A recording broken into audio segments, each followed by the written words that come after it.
तो चलिए ध्यान दीजिए, वर्ड का सफर हम लोग का सही गया है ना। वर्ड में हमने यह सीखा कि हम रिपोर्ट और डॉक्यूमेंट को कैसे तैयार करेंगे, यही ना हमने पढ़ा शुरू से लेकर।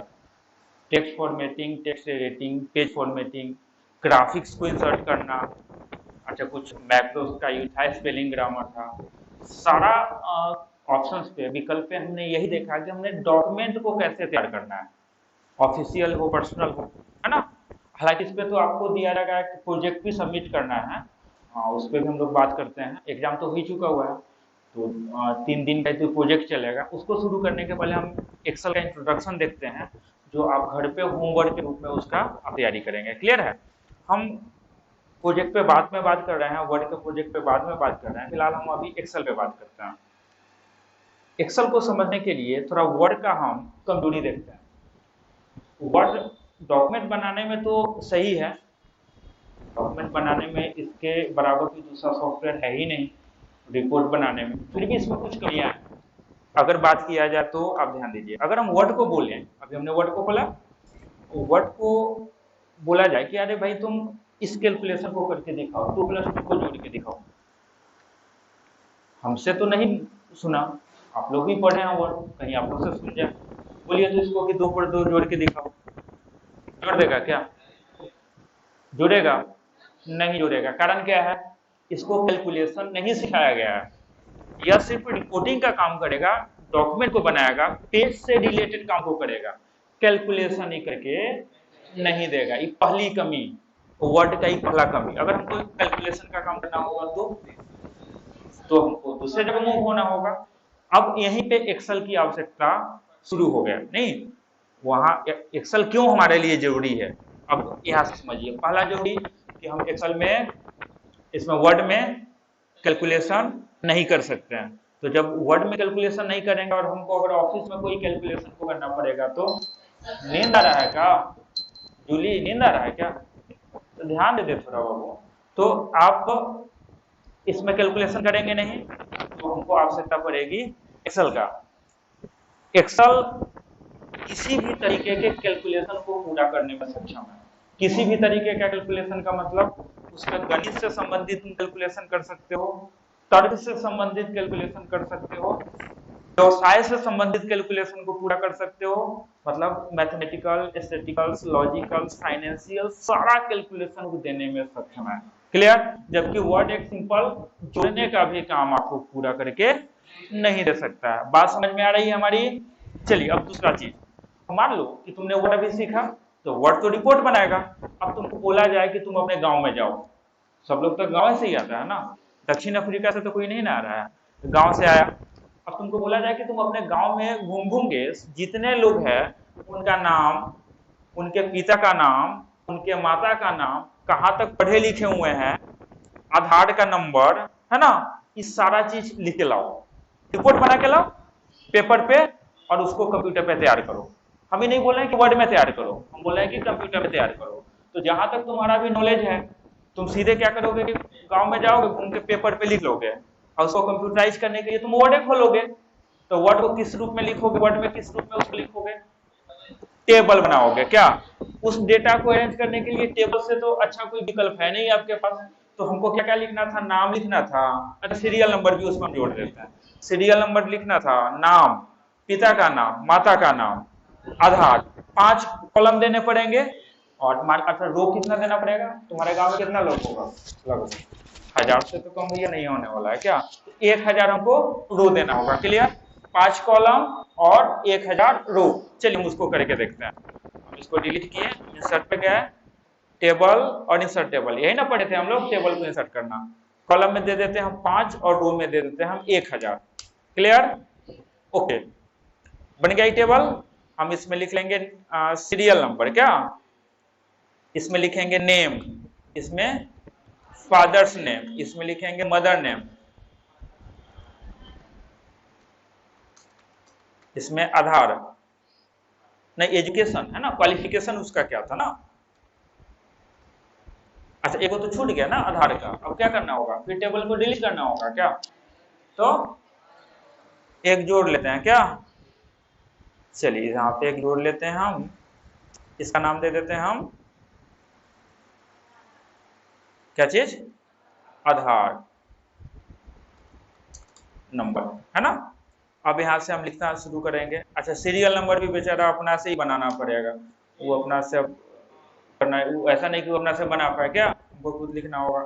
अब इसमें जो हमको नाम देना होगा, नाम लिखना होगा, सारा चीज, है ना। क्वालिफिकेशन जो देना पड़ेगा वो देना होगा, ग्रेजुएट है ग्रेजुएट देना पड़ेगा आपको, आधार नंबर जो देना होगा वो हमको देना पड़ेगा, क्या ये ना बात है जी। अब गौर करिए, सिंपल है, यही काम आप लोग करेंगे। तो यह एक गांव का हमने लिखा 1000 व्यक्ति, क्या। तो अब अगर काम आपका पसंद आ जाए, बोले कि ना आपको तो कंप्यूटर चलाने आता है, वर्ड में आपको आता है काम, तो वो जो काम दिया आपको, बोला कि अच्छा जाइए तो पूरा पंचायत का करके लाइए, काम बढ़ा, काम आप अच्छा दोगे तो काम बढ़ेगा ही। तो एक गांव में तो लिखने में कोई जरूरी नहीं था, दिक्कत था, 1000 था, 21 को पेज बनाएंगे हो जाएगा, क्या। 1000 कॉलम के लिए क्या, रो के लिए क्या किया, 21 पेज बनाया। 21 पेज में हमने, इस 21 पेज में हम 1000 नाम को लिख लेंगे और उसका डिटेल दे देंगे। अब पंचायत का क्या भैया, पंचायत का क्या। अब पंचायत में तो बहुत सारे गांव होंगे, तो मान लीजिए कि एक पंचायत में 5 गांव, हम एक बता रहे हैं आपको, एक गांव में 1000 था, अब पंचायत में कितना हो जाएगा, 5000। तो अब हमको कितना बनाना पड़ेगा, 5000 रो का, है ना। तो या तो आप इसी में क्लिक करके जोड़ दीजिए, है ना, या अच्छा इसमें कुछ ऐसा ऑप्शन है क्या कि हम एक बार में बहुत सारे को इंसर्ट कर पाए, क्या नहीं, एक एक ही करेगा ये ना। हम राइट क्लिक करके अगर लेते हैं तो एक एक रो को बढ़ाएगा, एक बार में तो फिर 4000 बढ़ाने वाला है नहीं, तो हम क्या करते हैं, फिर से टेबल हमको इंसर्ट करना पड़ेगा, क्या। चलो हम फिर से क्या करते हैं, इसको हम इंसर्ट करते हैं, हम इसको डिलीट कर देते हैं और फिर से इंसर्ट टेबल। अब 5 तो कॉलम हमारा था ही, अभी हो जाएगा हमारा 5000, क्या 6 कॉलम था, सॉरी। अच्छा इसमें रो कितने हो जाएंगे हमारे, 5000, क्या ओके। अब वो वर्ड बोल रहा है कि हम पे ज्यादा जोर पड़ रहा है ना, पेज कितना हुआ, 18 ना, वो गिनेगा भी, काउंट कर रहा होगा ना, समझ रहा होगा अभी, है ना। 24, 1000 पे 21 था, तो 5000 में तो 100 से पार करेगा ना वो। अभी देखो, अब देखो, अब कहने का मतलब वर्ड स्लो भी हो रहा है, काम कर रहा है। जब आप मल्टीपल पेज देते हो वर्ड में, तो वर्ड का स्थिति खराब होगा नहीं। कितना पेजेस बनाएगा भाई सब, अब देखो इतना पेज काउंट करने में इसको इतना समय लग गया। अब हम तब तक रुकेंगे, ये अपना काम करेंगे, चलो उसको काम काउंट करने दो, फिलहाल हम अपना जो काम है उसको करते हैं। फिर हम यह डेटा लिखेंगे यहाँ पे और इसमें 5000 लिखेंगे। चलिए इस बार भी आपका काम बड़ा पसंद आ गया लोगों को, है ना। अब बोला कि अब जाइए ब्लॉक का काउंट करके लाइए, क्या। तो अब तो ब्लॉक में पंचायत हो गया पूरा ब्लॉक में। एक ब्लॉक में अगर देखा जाए तो 25-30 पंचायत होते हैं, क्या 20 से तो ऊपर होता ही है। तो हम अगर हम 25 का अगर मानते हैं, तो एक पंचायत में 5000 था, तो 25 पंचायत में अब कितना हो जाएगा। अब गुना करेंगे 25 में 5000 से, कितना हुआ, 25 25 1 लाख। 1 लाख कैसे होगा जी, 1 लाख है वो पंचायत आदमी होगा, ब्लॉक में होगा, ज्यादा होगा। क्या आप लोग कैलकुलेशन करते हैं भाई साहब। हाँ हमारा 25 पंचायत है ना, गुने 5000, 5000 एक पंचायत में था ना जी, कितना हुआ, 1,25,000। हालांकि ये कैलकुलेशन में है। अच्छा एक पंचायत में 5000 कहां से, उससे ज्यादा होता होगा, है ना। खैर चलो जो भी है, ब्लॉक का काम है ना, उस सरकार का काम है, चलो 1,25,000 मान लेते हैं हम, क्या।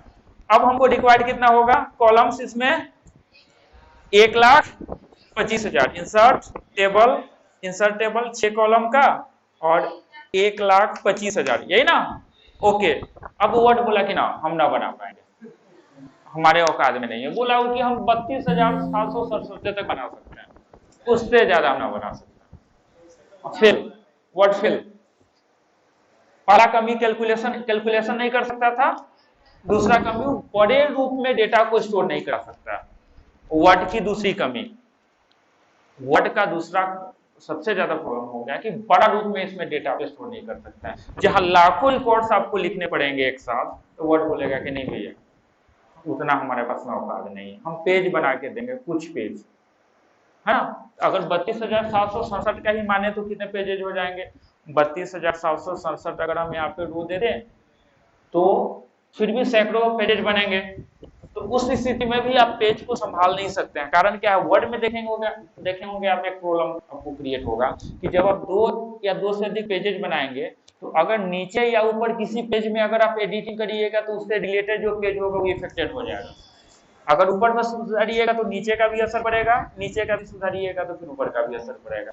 तो अस्त व्यस्त स्थिति बन जाएगी अगर आप ऐसा काम अगर देते हैं वर्ड को, तो है ना। अब हमारे कंप्यूटर में 16 GB का रैम लगा हुआ है, 32,767 हमने यहाँ पे रो दिया तो देखो अब रुक गया यहाँ पे, है ना। वर्ड अब रिस्पॉन्स ही नहीं करता। हो सकता है कि कितना देर तक हमको इसके लिए रुकना पड़े। नहीं समझा क्या? तो दूसरी कमी वर्ड का हमने पहचाना। पहला तो समझा कि कैलकुलेशन कर नहीं सकता, और दूसरा बड़े रूप में डेटा को स्टोर नहीं करेगा। गौवे भर का 50 तक लॉग में न पहुंच सकते हैं। क्लियर है? दिक्कत होगा कि नहीं होगा? दूसरा कमी हमने देख लिया। तो अब हम मूव करेंगे इस काम को बड़े रूप में। हमको अगर डेटा को स्टोर करना है तो हम कहाँ मूव करेंगे? एक्सेल पे मूव करेंगे। तो एक्सेल का ही दूसरा फायदा। तीसरा फायदा तो अटक गया हमारा लगाया वर्ड। हालांकि ऐसी स्थिति में आप बाई फोर्स वर्ड को बंद नहीं कर सकते हैं, क्रैश होने का डर होता है, क्रैश होने का डर होता है ना। हालांकि चूंकि वो प्रोसेस में लिख रहा है, वहां पे स्टेटस बार में आप देखिएगा लिख रहा है इंसर्टिंग टेबल। क्योंकि उस टेबल में इतने सारे रो थे, उसको तो रीड करेगा और पेज पे काउंट करके देगा ना, तो समय लगाएगा वहां पे। इस स्थिति में रुक जाना ही बेटर होगा। हाँ, आप जबरदस्ती कर सकते हो वर्ड से, है ना, लेकिन उस स्थिति में हो सकता है कि आपका अगला बार में वर्ड सही से नहीं खुले, प्रॉब्लम हो जाए। हालांकि हमारे पास तो टाइम नहीं है, दूसरा बैच भी है, तो हम इसको बाई फोर्स बंद कर रहे हैं। बाई फोर्स अगर किसी स्थिति बनती है ऐसी स्थिति, तो आप कैसे करेंगे? आप कंट्रोल शिफ्ट और एस्केप प्रेस करेंगे, कंट्रोल शिफ्ट और एस्केप प्रेस करेंगे यहाँ पे, है ना। आपके सामने यहाँ पे आ जाएगा टास्क मैनेजर। आपके कंप्यूटर में जितने भी टास्क रन होते हैं सारी जानकारी यहाँ पे आपको मिलती रहती है। इसमें आप सर्च करोगे तो देखोगे सबसे ज्यादा भी यूज कर रहा है सीपीयू और मेमोरी को वर्ड, क्योंकि सबसे ज्यादा लोड है, सबसे ज्यादा यही काम अभी कर रहा है। 49% अपना सीपीयू उसको यूज कर रहा है वर्ड, और यहाँ पे इसको यूज कर रहा है वो। हम इस पर राइट क्लिक करते हैं और इसको इंड टास्क करते हैं। वर्ड पे राइट क्लिक करके हम इसको इंड टास्क कर दिए, वर्ड हमारा बंद हो गया, है ना। तो हम इसको बाई फोर्स बंद किए हैं। ऐसी स्थिति में हो सकता है कि आपका जो डॉक्यूमेंट है वो क्रैश कर जाए, वर्ड भी क्रैश होने का अधिक संभावना होता है। तो जब विवश हो आप, जब आपका कंप्यूटर रिस्पॉन्स न कर रहा हो, तब आप इसको यूज करेंगे। अगर आप रुक सकते हैं तो थोड़ा देर रुक जाइए। हालांकि हम वहां पे रुकते तो उसको टेबल को इंसर्ट करके हमको दे देता। क्लियर है? हम फिर वर्ड को ओपन करते हैं और हम आते हैं। अब तीसरा चीज देखिए, 2 चीज हमने देखा। हम क्यों जाएंगे वो एक्सेल के नजदीक, हम क्यों सीखेंगे एक्सेल को, क्यों हम अपना कितनी समय देंगे, क्यों हम पैसा देंगे एक्सेल के पीछे, क्यों हम सेंटर को फी देंगे? कारण है, पहला कारण है कि कैलकुलेशन कर सकता है, दूसरा कारण है कि बड़े रूप में डेटा को स्टोर कर सकता है, तीसरा कारण हम आपको बताते हैं, बड़ा इंपॉर्टेंट, याद दीजिए। हम यहाँ पे कुछ नाम लिखते हैं, है ना, गौर करना। हरि माधव का लिख देते हैं, सुबह सुबह में सुन लिया बात ही लड़का, है ना। और लिखते हैं, हाँ अच्छा चलिए ना बात करते हैं, हरि माधव, है ना। फिर दे दिए, का नाम भी दे देते हैं। चलो कुछ और नाम दे दिए हम यहाँ पे। अब यहाँ पे हमारे पास एक नाम का लिस्ट हो गया। अच्छा, इसमें गौर करना कि पंकज हमने 3 जगह ढूंढा, 3 जगह लिखा है ना, और हरि माधव 2 जगह दिया हुआ। इस तरह से तो सैकड़ों नाम हो सकते हैं, डबल ट्रिपल में नाम हो सकता है। अब हम वर्ड को बोलते हैं कि इसमें जहां जहां हरि माधव लिखा हुआ है उसका फॉन्ट कलर रेड करिए। नहीं समझे बात को? समझिए, हम वर्ड को एक कमांड दे रहे हैं कि हाँ, इसमें जहां जहां हरि माधव लिखा हुआ है उसको तुम क्या कर दो, उसका फॉन्ट कलर क्या कर दो। अभी तो ब्लैक है, हम बोलेंगे कि उसको रेड करो। हम तो बोले तो नहीं सुना, आप बोलिए कहीं सुन ले। नहीं, आप पढ़े हैं ना, बोलिए कहीं सुन ले। क्या नहीं होगा। आप क्या करेंगे, अगर यह काम आपको वर्ड में क्या करना होगा, आपको मैनुअली अपने दिमाग से हर एक वर्ड को पढ़ना होगा और समझना होगा कि अरे यह हरि माधव है, अब हम इसको रेट करना है। अब इसको पढ़ेंगे, इसको सिलेक्ट करेंगे, हम करेंगे। ये कौन किया काम, हम किए कि वो किया, हम किए। हमने खुद ढूंढा ना कि हरि माधव कहाँ पे लिखा हुआ है या कोई नाम कहाँ पे लिखा हुआ है। मत हाँ, तो एक बार में क्या वो करिएगा, आप करिएगा कि वर्ड करेगा, हम उसको बोल देते हैं। हाँ, फाइन से भी आप कर सकते हो, इस कमांड को फाइन को भी कर सकते हो, लेकिन इसमें यह जो काम अभी जो हमने यहाँ पे किया, यह फॉर्मेटिंग हमने किया। मतलब वर्ड कोई भी डेटा को एनालिसिस नहीं कर सकता, उसको विश्लेषित नहीं कर सकता। विश्लेषण का मतलब हुआ कि खुद पढ़ता, खुद समझता है कि हरि माधव कहाँ लिखा हुआ है। अब हम एक क्राइटेरिया बनाते हैं कि उसका फॉन्ट कलर फिल करिए या हाईलाइट करना करिए, तो वर्ड नहीं करेगा। तब हम मूव करेंगे एक्सेल की तरफ। मतलब डेटा को जब हमको एनालिसिस भी करना होगा तो हम बढ़ेंगे एक्सेल की तरफ। तो एक्सेल का मुख्यतः 3 काम जो आपको ध्यान देने हैं, और वही 3 काम को पूरा करने के लिए आप एक्सेल को पढ़ेंगे और सीखेंगे। पहला काम तो हो गया कि एक्सेल बड़े रूप में डेटा को स्टोर कर सकता है, बहुत ही बड़े रूप में। अब हम वही कहानी देखते हैं एक्सेल में, मतलब स्टोर करने वाला काम है ना। अब हम एक्सेल को ओपन करते हैं, है ना। एक्सेल को ओपन करने के लिए स्टार्ट बटन पे क्लिक करिए और सिंपल सर्च कर लो एक्सेल। इतना तो तुम लोग है ही चला क्या, एक्सेल। वर्ड को भी हम यहाँ पे ओपन किए हुए हैं, एक्सेल को हम ओपन कर लेते हैं। अब चलो हम एक्सेल पे आएंगे, वहां पे वर्ड में हमको ब्लैंक डॉक्यूमेंट मिला हुआ था, यहाँ पे ब्लैंक वर्कबुक मिलेगा। इसको खोलेंगे, देखो भाई पहले ही टेबल बना के दे दिया, ये पहले ही सतर्क है, इसको पता है कि यूजर यहाँ पे क्यों आएगा। अब वर्ड में क्यों जाएंगे आप, डॉक्यूमेंट रिपोर्ट बनाने के लिए, तो पहले से पेज बना के दे दिया आपको। अब एक्सेल को खोलेंगे तो टेबल बना के दिया, क्यों, उसको पता है, एक्सेल बनाने वाले को पता है कि यूजर इसको क्यों खोलेगा। यूजर इसको खोलेगा डेटा को स्टोर करने के लिए, डेटा को कैलकुलेट करने के लिए और डेटा को एनालिसिस करने के लिए, है ना। तो पहले ही टेबल बना के दिया कि भाई यही हम पहले ही रेडी रख ले हैं, आपको का टेबल बना के आपको इंसर्ट करना नहीं है ना।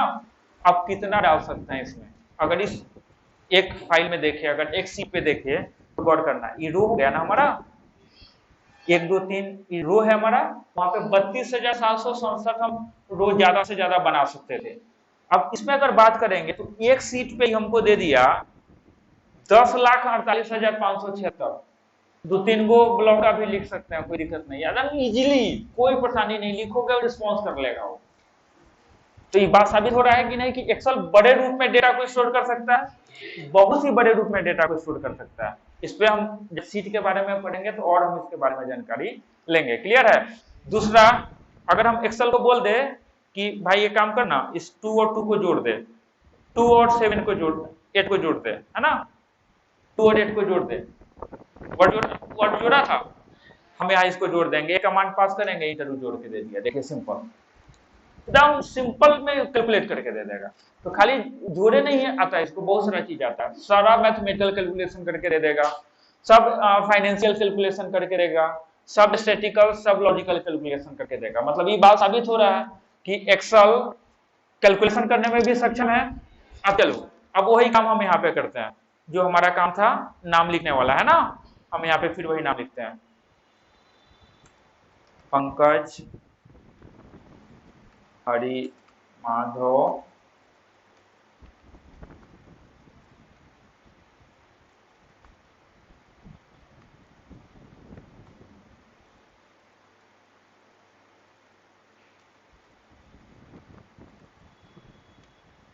अब हम इसको बोलते हैं एक्सेल को कि अच्छा ये बता, तो ये जो डेटा है जिसमें लिखा हुआ है, इसमें हरि माधव जहां जहां है उसको रेड कलर से हाईलाइट करो, है ना। अब हमको एक सिंपल एक कंडीशनल फॉर्मेटिंग का कमांड पास करना पड़ेगा। हम बोलेंगे कि इसमें जहां पे कंटेंट लिखा हुआ है हरि माधव, उसको क्या कर दो तुम, हाईलाइट कर दो। देखो सिंपल, एक क्लिक में वो कंप्लीट करके दे दिया। देखो फाइंड से कर सकते हैं, तो एक सिर्फ हम इस पे एनालिसिस का किया ना, और भी हो सकता है ना एनालिसिस का वर्क, है ना। तो अब देखिए यहाँ पे इसको हाईलाइट करके दिया कि नहीं, बात नहीं समझे क्या। अच्छा चलो मान लो कि तुम फाइंड का देख लिया, टेक्स्ट को सर्च कर लेगा। अब चलो गौर करना, अगर हम यहाँ पे कुछ रैंडम नंबर्स को जनरेट करते हैं, है ना, जैसे हम यहाँ पे 500 से लेके 1500 के बीच का एक नंबर जनरेट करते हैं, और यहाँ पे गौर करो, अब हम तुमको इसमें बोले कि इसे बताओ तो इसमें 1000 और 1500 के बीच का कोई नंबर है, नहीं समझे क्या? इतने सारे नंबर्स में 1000 और 1500 के बीच का नंबर हमको निकालना है, वर्ड फाइंड कर देगा क्या? वो तो लॉजिकली एनालिसिस नहीं कर पाएगा, एक्सेल इसको करेगा। सिंपल हम क्या करेंगे, अपने डेटा सीट को सिलेक्ट करेंगे, कंडीशनल फॉर्मेटिंग बताएंगे, बोलेंगे कि बिटवीन का नंबर निकाल दो, कितना से कितना तक, 1000 से लेके 1500 तक का, 1000 से लेके 1500 का, है ना, देखो घेर दिए, सबको रेड कर दिया। तो एक मतलब एनालिसिस नहीं कर सकता है वर्ड, फाइंड क्या है तुम अपवाद में मान लो, और इस काम को कर सकता है क्या? तो हम एक्सेल क्यों सीखेंगे, बहुत जरूरी है, यही सिखाया अभी आपको। पहला, एक्सेल का पहला फायदा, बड़े रूप में डेटा को यह स्टोर कर सकता है ना, डेटा को ही कैलकुलेट कर सकता है। तीसरा, डेटा को एनालिसिस कर सकता है, विश्लेषित कर सकता है। इसको कम से कम मन में तो 5 बार रखिए लीजिए आप लोग, कल भी पूछेंगे, परसों भी पूछेंगे, लगातार पूछते रहेंगे। हम एक्सेल को क्यों सीखेंगे, क्या फायदे होंगे? पहला, बड़े रूप में डेटा को स्टोर कर सकता है। दूसरा, डेटा को कैलकुलेट कर सकता है। तीसरा, डेटा को एनालिसिस कर सकता है। जब भी आपसे पूछा जाए तो कम से कम ओनली इस 3 चीज को तो बोलिए ही आप, है ना, क्लियर है? क्या इसको कहीं लिखना पड़ेगा क्या? चलिए वो ऐप पे आते हैं हम लोग, और ऐप पे कुछ एक्सेल का कंटेंट देखते हैं कि क्या दिया हुआ है। हम आते हैं एक्सेल पे, है ना, और एक्सेल पे हम आते हैं। सबसे पहले तुमको एक्सेल का इंट्रोडक्शन मिलेगा, है ना, क्या लिखा हुआ है गौर करिए। माइक्रोसॉफ्ट एक्सेल माइक्रोसॉफ्ट द्वारा बनाया गया एक लोकप्रिय और बहुत ही शक्तिशाली स्प्रेडशीट प्रोग्राम है। यहाँ पे याद रखने वाली बात आपके लिए होगी कि वर्ड एक वर्ड प्रोसेसिंग प्रोग्राम है, और एक्सेल क्या है, एक स्प्रेडशीट प्रोग्राम है। स्प्रेडशीट का मतलब एक ऐसा सीट जो स्प्रेड है, बहुत बड़ा है, फैला हुआ है, जो डेटा को टेबल के रूप में व्यवस्थित करता है, उसका विश्लेषण करता है, और जरूरी पड़ने पे उस पर अनेक प्रकार के गणनाएं भी करके, कैलकुलेशन भी करके देगा। कैलकुलेशन किस रूप में हो सकते हैं, गणितीय हो सकते हैं, तार्किक हो सकते हैं, वित्तीय हो सकते हैं, व्यवसायिक हो सकते हैं, है ना। माइक्रोसॉफ्ट एक्सेल में आप अनेकों प्रकार के चार्ट को इजीली बना सकते हैं। माइक्रोसॉफ्ट को ओपन करने के लिए हम आपको बताइए, एक्सेल को ओपन करने के लिए हम आपको बता ही दिए हैं, स्टार्ट पे क्लिक करिए, एक्सेल को सर्च करिए, या ऑल ऐप से एक्सेल को लीजिए, इंटर प्रेस कर दीजिए या क्लिक कर दीजिए। अब माइक्रोसॉफ्ट के इंटरफेस के बारे में हम जानते हैं क्या, ये तो इंपॉर्टेंट है, जैसे वर्ड में हमारे लिए इंपॉर्टेंट था। हालांकि वर्ड और एक्सेल का कुछ ऑब्जेक्ट एक साथ मिल जाएगा, जैसे quick access toolbar, tab, ribbon, खाली कमांड बदलेगा, लेकिन नीचे का अगर देखा जाए तो बदल जाएगा। उसमें रूलर था, अगर वर्ड में बात किया जाए तो इसमें रूलर है, इसमें बात अगर किया जाए तो इसमें आपको दे दिया यहाँ पे सेल रजिस्टर दे दिया, और फंक्शन बार दे दिया आपको, यहाँ पे बढ़ा दिया 7 ऑडिट बढ़ाया, यहाँ पे सीट हो गया। यह सारा ऑब्जेक्ट आपको याद करना है, इसमें भी 13 ऑब्जेक्ट है, क्लियर है। साथ एक यहाँ पे जगह बदला हुआ, कोई स्टूडेंट यहाँ पे कंप्लेन किया था, 12 नंबर में हमारा है सीट व्यू, और 13 नंबर में जूम स्लाइडर, उल्टा लिखा गया हुआ, इसको हम सुधार देंगे। नहीं, ये 12 नंबर में हो जाएगा सीट व्यू, और 13 नंबर में हो जाएगा जूम स्लाइडर। जब आप नोट करिएगा इसको तो सुधार लीजिएगा, क्लियर। सारे यहाँ पे ऑब्जेक्ट को आपको पढ़ना है। अब हमको स्प्रेडशीट के बारे में चर्चा करना है, क्योंकि सारा काम तो हमको स्प्रेडशीट पे ही करना पड़ेगा। डेटा को स्टोर भी स्प्रेडशीट पे करना होगा, डेटा को कैलकुलेट भी स्प्रेडशीट पे करना होगा, और डेटा को एनालिसिस भी हमको स्प्रेडशीट पे ही करना होगा, है ना। तो एक्सेल का स्प्रेडशीट है क्या? सिंपल, अगर आपसे पूछा जाए कि वर्ड में पेज क्या है, तो पेज आपका वो वर्किंग एरिया है जहां पे आप काम करते हैं। उसी तरह से एक्सेल में स्प्रेडशीट आपका वर्किंग एरिया है जहां पे आप काम करोगे, क्लियर है। यह रोज और कॉलम से घिरा होता है, क्योंकि यह टेबल के एक स्ट्रक्चर में है, तो यह रो और कॉलम में ऑलरेडी घिरा हुआ रहेगा। बात नहीं समझ में आया क्या? अगर हम एक्सेल पे बात करें तो एक्सेल आपको क्या किया कि हम इस सब डेटा को मिटा देते हैं। एक्सेल के एक हमको स्प्रेडशीट प्रोवाइड किया। अब इस स्प्रेडशीट में अगर बात किया जाए तो देखिएगा पहले से कॉलम और रो में बना हुआ है, टेबल के रूप में है, क्लियर है। तो एक स्प्रेडशीट का बनावट एक टेबल के रूप में होगा, मतलब कॉलम और रो से घिरा होगा, तो आप कॉलम और रो के बारे में जानकारी है आपके पास? अगर आपसे पूछा जाए कि कॉलम्स क्या है, हम लोग वर्ड में टेबल बनाए थे तो पढ़े थे, कॉलम किस तरह का खंड होता है, खड़ा की पड़ा? खड़े खंड को हम क्या बोलेंगे और पड़े खंड को क्या बोलेंगे? इंग्लिश में अगर बोले तो हॉरिजॉन्टल पार्ट को रो और वर्टिकल पार्ट्स को कॉलम बोलेंगे। क्लियर है? कोई दिक्कत इसमें? अब चलिए, एक्सेल यहाँ पे क्या करेगा, इस कॉलम और रो को पहचानने के लिए एक और चीज यहाँ पे ध्यान देना है कि एक स्प्रेडशीट में कितने कॉलम और रो होते हैं। ध्यान दीजिए, एक स्प्रेडशीट में 10,48,576 रो होते हैं और 16,384 कॉलम्स होते हैं। बहुत बड़ा सीट है भाई साहब, लिखते लिखते आपका जिंदगी बीतेगा फिर भी सीट भरा खाली रहेगा। बहुत बड़ा डेटा स्टोर करके रखता है। नहीं समझे क्या? बात समझ में आया कि नहीं? यह बहुत बड़े रूप में डेटा को हाँ, अच्छा सुनिए ना, और भी है ना, आप एक सीट अगर आपका बढ़ जाए प्लस कर दो एक और, उतना सीट बन के तैयार है, फिर लिखते रहो। दूसरा फाइलों बनाने का जरूरी नहीं है, दूसरा तुमको फाइल भी बनाने का जरूरी है, सीट प्लस कर दो एक और सीट हो गया, फिर 10,48,576 रो और 16,384 कॉलम्स आ गया आपके पास। 256 तक तो लिए जा सकते हैं भाई साहब, 256 तक तो लिए जा सकते हैं। या हो सकता है कि 2016 नया अपडेट में और बढ़ाया हो, लेकिन 256 तक तो हमको पता ही है। टाइम होगा तो प्लस करके देख लीजिएगा, क्या हमको भी जानकारी मिल जाएगी। क्लियर है? या गूगल कर लेंगे, चैट जीपीटी से पूछ लेंगे, उसका तो ऐप भी अब आ गया ना, परसों या 2-3 दिन पहले लॉन्च किया इंडिया में। चैट जीपीटी प्ले स्टोर से डाउनलोड करिए, बस जो पूछना है पूछिए। स्टूडेंट के लिए तो वरदान है, आप लोग के लिए नहीं है, आप लोग तो स्टूडेंट है नहीं भैया, लेकिन जो स्टूडेंट है उनके लिए तो वरदान है। जो पढ़ना चाहते हैं चैट जीपीटी से सभी सब्जेक्ट को कंप्लीट कर सकते हैं, जो पढ़ना है वो अपना इजीली पढ़ सकते हैं, किसी को कोई दिक्कत नहीं। आप लोग को तो दिक्कत है भाई, लेकिन स्टूडेंट को दिक्कत नहीं। बाहर का स्टूडेंट सब पढ़ के आगे बढ़ रहा है, हम लोग पीछे के पीछे घूम सकते हैं। खैर चलिए, कुछ क्लास का हिस्सा नहीं है। अब चलिए ध्यान दीजिए, यहाँ पे एक स्प्रेडशीट में, एक्सेल का जो एक स्प्रेडशीट है उसमें कितने कॉलम्स और कितने रो होंगे? 10,000, 10,48,576 कॉलम्स होंगे। 10,48,576 कॉलम्स होंगे। हाँ, क्या होंगे? रो होंगे। इसको याद रखिएगा, यह डीपीपी में होगा, है ना, इस पे ध्यान दीजिएगा। 10,48,576 रोज और 16,384। एक दो बार और रख लेंगे तो याद हो जाएगा क्या? चलिए फिर एक बार ट्राई करते हैं। एक्सेल के एक स्प्रेडशीट में कितने कॉलम्स? 10,48,576 कॉलम्स। तो अभी ना बोले आप लोग कॉलम, अरे नोट करेंगे तब करेंगे, अभी क्या करना है? अभी तो यही करना है ना। एक स्प्रेडशीट में कितने रो और कितने कॉलम? 16,384। क्लियर है?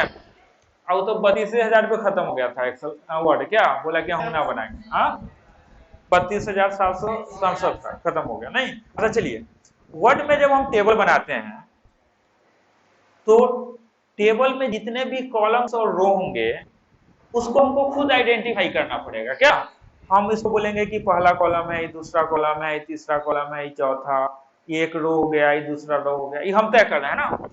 एक्सेल क्या करता है कि जो भी स्प्रेडशीट में जो कॉलम्स और रो होंगे उसको पहले ही से एक नाम दे दिए हुए हैं, आइडेंटिफाई नाम, आइडेंटिफाई कर दिए हुए। गौर करिएगा, जैसे यही ना भाई कॉलम होगा इसमें, तो ऑल लेडीज का नाम ये दे दिया। वर्ड में जो टेबल होंगे ना ही उसके कॉलम और रो का कोई नाम होगा, उसके तरफ से कोई पहचान नहीं होगा। जबकि एक्सेल क्या किया कि पहले ही से दे दिया नाम, है ना। यहाँ से देखो, ये कौन सा कॉलम होगा हमारा? अच्छा, ये वाला कौन सा कॉलम होगा? ये वाला कौन सा कॉलम होगा? देखिए इजिली दिया हुआ है, इजिली हम पहचान लिए।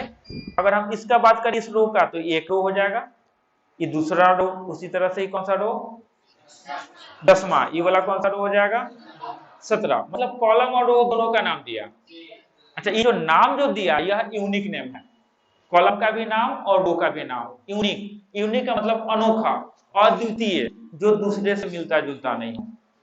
उदाहरण के लिए जैसे आप नहीं, जैसे आप दूसरे से नहीं मिलते जुलते हैं, आप लोग इस धरती पे अकेले हैं, इकलौता है आप लोग, उसको बोलते हैं विचित्र प्राणी।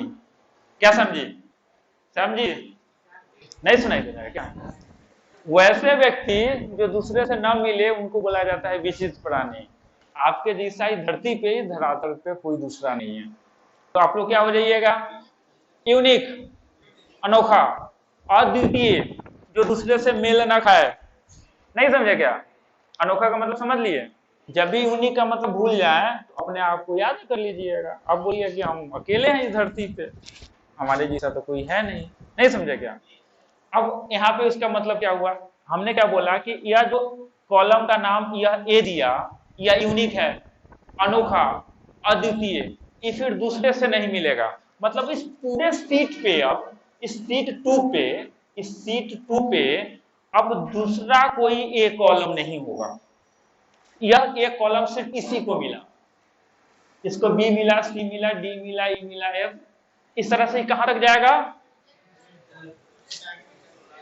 16,384 तक। तो बात हो गई है कि एबीसीडी जेड पे जाके खत्म हो जाएगा। तो जेड के बाद क्या? तो यह जेड के बाद जाएगा डबल ए। यहां देखिए, यहां देखिए, Z double A B, A C, A D, इस तरह से जाएगा एक्स एफ डी तक। मतलब कॉलम्स ए से लेकर एक्स एफ डी तक जाएगा 16,384। नहीं समझे क्या? अब अगर हम बात कर ले यहाँ पे बी कॉलम, तो यह बी कॉलम अब फिर इस सीट पे दोबारा नहीं होगा। ठीक है? अच्छा, अभी रो का बात करें 1 2 3 4, ये कहां तक जाएगा? 10,48,576। अगर हम रो का बात करें 6 नंबर का, अभी 6 नंबर फिर इस सीट पे कोई दोबारा नहीं होगा। क्लियर? तो अनोखा नहीं हुआ जी, यूनिक नहीं हुआ। हम क्या बोलेंगे कि सीट पे, एक्सेल के स्प्रेडशीट पे जो कॉलम का नाम और रो का नाम होता है वो अनोखा होता है। कॉलम को एबीसीडी के नाम से जानता है और रो को 1 2 3 4 के नाम से जानता है। तो इनकी संख्या है और इनका नाम, यहाँ पे सारा चीज दिए हुए है ऐप पे। यहाँ पे देखिए, रोज 1 2 3 4 से लेके कहां तक?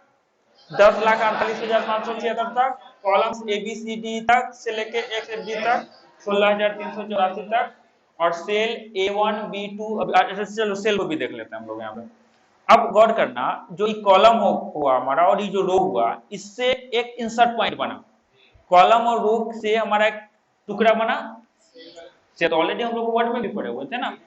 इस सेल को भी एक्सेल एक नाम दे दिया और यह भी नाम यूनिक है।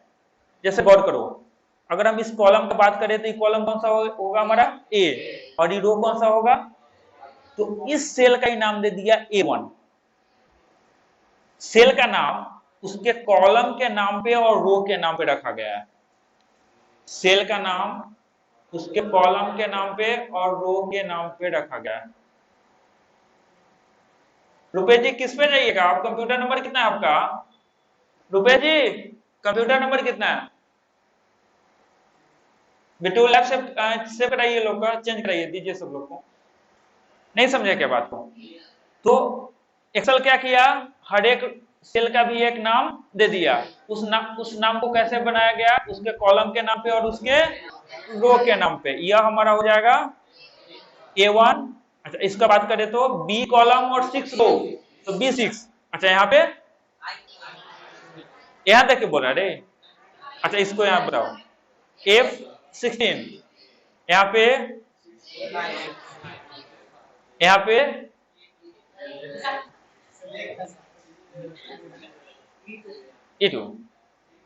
यहां देख के बोले हैं ना आप लोग, यहां देख के बोले हैं ना। अब इसका अगर देखा जाए तो इस सेल का यहाँ पे नाम शो होगा, लेकिन पर्टिकुलर एक सेल यहाँ सिलेक्ट नहीं है हमारा, है ना। तो यहाँ पे बोलना गलत हो जाएगा कि E2 ही है, तो बहुत सारा सेल हो गया ना। हाँ, इसको मर्ज कर लेंगे तो एक हो जाएगा वो, तो बात का चीजें खोले, है ना। अब यहाँ पे देखें तो सीखे उधर, तो क्या हम इसको इंट्रोड्यूस कर पाए क्या? एक्सेल का मतलब परिचय आपको दे पाए क्या हम? क्या लगता है आपको? आगे हम जब बढ़ेंगे तो स्प्रेडशीट में डेटा को इंटर करना है और स्प्रेडशीट में को सुधारना है, तो बात का चीज है। क्योंकि हमको तो इस वीक में तो हमको पहले प्रोजेक्ट सबमिट करना है ना। आज हम इसलिए एक्सेल पे आप कर दिए हैं, इसलिए अब तो हमारा इस वीक में लैब हो जाएगा, तो घर पे तो कुछ पढ़ने का आधार होना चाहिए कि नहीं। तो आप उस पे जाइए और जहां तक होता है एक्सेल पे आप काम करिए। अच्छा चलिए, अब कुछ हम लोग और नया बात कर लेते हैं। एक्सेल में ज्यादा से ज्यादा आपको काम करना पड़ेगा, तो बोलिए कि आपको, जब हमको ज्यादा से ज्यादा काम करना होगा तो आपको भी ज्यादा से ज्यादा लैब देना होगा। क्या हो सकता है कि सबके साथ नहीं मिले लैब। अच्छा, हम लोग जिस स्थिति में है, जिस परिवेश में है, जिस कॉमन फैमिली से आते हैं, सब लोग के पास कंप्यूटर अपना है नहीं। क्या ये भी मानने वाली बात है। तो आप चाहो तो एक्सेल का सारा कमांड जो पढ़ोगे और जो डेटा एंट्री का काम करना है, तुम अपने मोबाइल पे भी कर सकते हो। तुमको कोई जरूरी नहीं है कि उसके लिए तुमको कंप्यूटर ही चाहिए सिर्फ प्रैक्टिस करने के लिए। सिंपल तुम क्या कर होगा, एंड्रॉइड ही फोन होगा सबके पास में, तुम प्ले स्टोर पे जाओ और वहां से डाउनलोड कर लो Google sheet. Google sheet, Google सी इसका बोलिए, गूगल सीट को डाउनलोड करेंगे। गूगल सीट एक्सेल का एक अल्टरनेटिव है। हालांकि एक्सेल भी ऐप के रूप में आप डाउनलोड कर सकते हैं, लेकिन वो फिर उसको रजिस्टर्ड आपको करना पड़ेगा, है ना, उसको रजिस्ट्रेशन बनाना पड़ेगा आपको। और गूगल इसमें एक्सेल का गूगल सीट तो ऑलरेडी आपके ईमेल आईडी से ले लेगा वो, तो उसमें आपको बनाने की जरूरत नहीं पड़ेगी। क्लियर है? तो गूगल सीट को डाउनलोड करिए और वहां पे बेसिक कंसेप्ट ऑफ स्प्रेडशीट जो अभी हमको आपने सीखा, उसको जहां तक हो देखिए, उसमें लिखने का कोशिश करिए, है ना। तो जितना उससे आप जुड़ेंगे उतना ही आपको लैब पे फायदा होगा। क्लियर? तो अब हम बात कर लेते हैं इस वीक के लैब पे, है ना। इस वीक के हम लैब पे बात कर लेते हैं, क्योंकि इस वीक में पहले हम बात कर चुके थे कि इस वीक में सिर्फ एक थ्योरी होगा आज के दिन, कल परसों थ्योरी है नहीं, क्योंकि जब तक आपका प्रोजेक्ट सबमिट होता है नहीं, है ना। तो एक्सेल का तो हम बेसिक कंसेप्ट देख लिए। इतना अगले वीक में आपसे बात किया जाएगा तो आप तो बताएंगे ना आप लोग।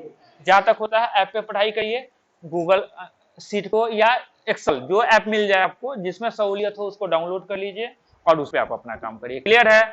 आगे बढ़े। चलिए अब हम आते हैं प्रोजेक्ट पे। एक्सेल पे हम एक्सेल का बात हम यहीं पे खत्म करते हैं।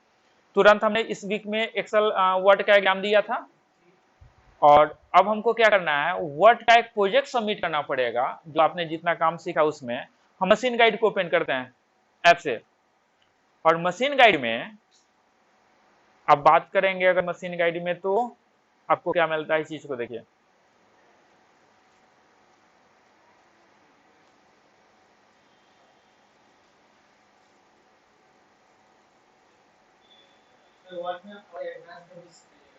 नहीं, आपके सिलेबस में डिप्लोमा इन कंप्यूटर एप्लीकेशन में उतना ही है सिलेबस में, उससे कहीं ज्यादा हम आपको दे दिए। और विश्वास रखिए जितना कमांड उसमें वर्ड में बताया गया है उतना पे अगर महारत हासिल आपका हो जाता है, आप उसको भूलते नहीं है, तो किसी भी ऑफिस के को ऑटोमेट कर सकते हैं, किसी भी ऑफिस में रिपोर्ट और डॉक्यूमेंट को बना सकते हैं, है ना। उतना आप कर सकते हैं। तो हमको नहीं लगता है कि उससे ज्यादा फिलहाल आपको अगर अभी जरूरी है। लैब नंबर 18 तक यहाँ तक था। आप लैब कहाँ तक अभी तक कर चुके हो? 17 तक। अब 18 पे हम आते हैं। 18 में गौर करिए। 18 में आपको यहाँ पे प्रोजेक्ट बनाना है ना, इसको सेव करना है आपको। 18 वर्ड नंबर 18 जो है, प्रोजेक्ट 1 जो है, यह 2 पेज का है। इस पेज को आप लिखिए, फिर आगे बढ़ेंगे तो फिर एक और पेज मिलेगा, ये 2 पेज। आपको वर्ड लैब 18 करके उसमें 2 पेज बनाने हैं। सेम जैसे लिखा हुआ है उसी तरह से टाइप करके सारा चीज फॉन्ट वगैरह टेबल बना के हमको प्रिंट आउट कर दीजिए, हम प्रोजेक्ट का नंबर दे देंगे आपको। क्लियर है? दूसरा प्रोजेक्ट का अगर बात किया जाए तो लैब 19 में आपका ही प्रोजेक्ट है, इसको आपको बना लेना है सेम, है ना। सेम इसी तरह से आपको इसको बना के दे देना है। इसमें कुछ लिखना नहीं है, इसमें कुछ लिखना नहीं है, आपको सिर्फ इसी तरह से बना के आपको एक लेआउट परफॉर्मा बना के दे देना है। अगर बात किया जाए यहाँ पे लैब 20 का, तो इसको आपको बना के देना है। 3 प्रोजेक्ट 3 दिन। इस 3 दिन में आपको एक्स्ट्रा क्लास नहीं दिया जाएगा, पर डे 1 घंटा का ही आपको क्लास मिलेगा। नहीं समझे क्या? प्रोजेक्ट एक तरह का आपका लैब का एग्जाम होता है, प्रैक्टिकल है आपका। तो इस पे भाई साहब हमको सुन रहे हैं क्या पीछे बैक बेंचर? हमको तो नहीं लग रहा है कि सुन रहे हैं। तो इसमें एक्स्ट्रा नहीं दिया जाएगा। मान लीजिए कि अगर आप कोई आप 3 घंटा में करे पूरा, आप कोई 1 घंटा में पूरा करे, तो हम सिर्फ पूरा करने पे अगर नंबरिंग करेंगे, ग्रेडिंग देंगे, तो 3 घंटा वाला भी पास और 1 घंटा वाला भी पास, तो आरक्षण का तो कोई वैल्यू नहीं रहेगा क्या? नहीं समझे क्या? तो दिक्कत हो जाएगा। तो इसमें मजबूरी है कि इस वीक में जो लैब मिलेगा आपको, वह आपको हम नाप के 1 घंटा ही देंगे, 1 मिनट भी ज्यादा नहीं देंगे। अगर उसके बाद भी अगर बैठे हुए रहिएगा तो प्रोग्राम बंद कर दिया जाएगा, आपका डेटा मिट गया। तो आप समझिए इसका ग्रेडिंग होगा और इसका डायरेक्ट नंबर आपके मार्कशीट पे जाएगा। बात समझ में आया? इसके पहले जो हम लोग सीख रहे हैं उसका तो ओवरऑल जाएगा ना, और इसका डायरेक्ट आपका चढ़ेगा नंबर। बात समझ में आया? कोई दिक्कत? या 3 दिन में आपको पूरा करना है, प्रिंट आउट करके अपने गूगल ड्राइव पे अपलोड करके हमको मेल करना है। 2 काम करना होगा, तो प्रिंट आउट भी होगा और गूगल ड्राइव पे करने के बाद आपको शेयर भी करना पड़ेगा हमको, ठीक है? इतना करना होगा। या इस वीक क्या, कल परसों में थ्योरी के लिए हमारे पास है नहीं। मान लीजिए कि हम एक्सेल में आगे कंटिन्यू करते हैं तो उसका भी लैब दिखाना पड़ेगा आपको वीक में।